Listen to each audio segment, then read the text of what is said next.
con las expresiones cualitativas y con las observaciones de participación. Y hay que meterse en la cultura para poder tú tener un concepto claro, empaparte de esa cultura para tener un concepto claro y objetivo sobre esa cultura, ¿ya? En lo que llaman perspectiva antropológica, tiene que ver mucho con esto que les estoy diciendo. Para tú tener una perspectiva de esa cultura, debes empaparte de esa cultura. La antropología estudia el ser humano en una forma integral, en una forma como quien dice de su entorno físico, su análisis en toda su expresión cultural. Eso hace que los rasgos sean rasgos únicos de ese individuo, y esto no tiene que ver nada con lo biológico. Por eso les digo de que eso no está en tu ADN. ¿Ya? En la historia de la antropología debemos estudiar varios enfoques. Por ejemplo, el enfoque funcionalista, el enfoque estructurista y el materialista, hasta llegar a Pierre Bourdieu. El enfoque funcionalista es todo lo que tiene que ver con los bienes, procesos étnicos, ideas, hábitos, valores heredados.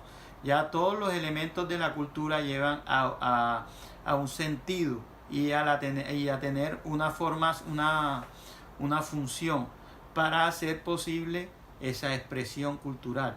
¿Okay? El estructurista es lo que tiene que ver con los signos y con los códigos. Esto se da gracias a la capacidad que tienen las mentes humanas de codificar estos códigos y estos signos.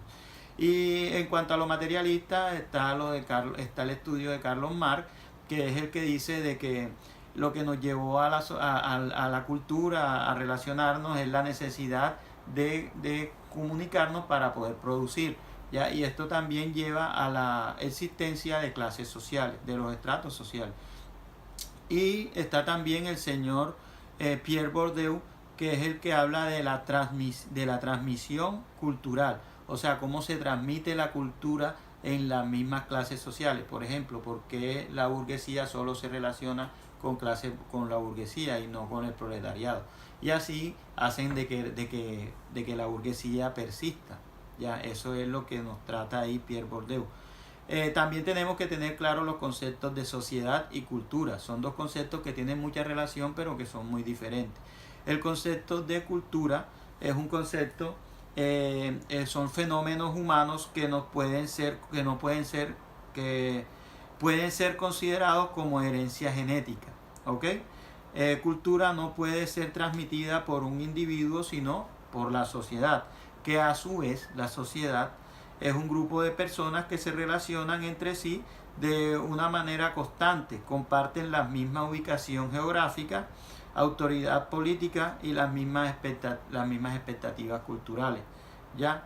Estos son dos conceptos que son muy relacionados y a su vez tratan descripciones muy diferentes, o sea, son diferentes.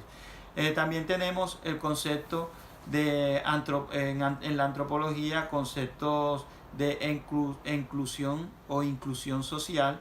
Tenemos el de relativismo cultural y tenemos el de etnocentrismo, disculpen. Por ejemplo, volviendo al ejemplo del costeño con el rolo o del cartagenero con el bogotano, se va el cartagenero para Bogotá unos años y esta cultura bogotana empieza a influir en la cultura de él y él empieza a tomar un poco ese acento, empieza a llevar un poco esa vida que ellos llevan y lo llevan a cambiar un poco su cultura, ¿ok? Pero eso no quiere decir de que una sea mejor que otra, por eso está el relativismo cultural. El relativismo cultural es el que nos dice de que una cultura no está bien y la otra cultura está mal. Por ejemplo, acá no se puede eructar en la mesa, mientras que en Arabia un árabe puede eructar en la mesa y el síntoma o significa como buen apetito. Ya, entonces eso no quiere decir de que ellos estén equivocados y nosotros estemos bien, o de que porque nosotros creemos en un Dios y ellos creen en otro, ellos están equivocados y nosotros estamos bien. Hay que ser neutral al momento de estudiar estas culturas. ¿Ya? También tenemos el etnocentrismo. Es el que nos lleva a pensar de que la cultura de nosotros está bien y la cultura de ellos está mal. O sea, lo que nosotros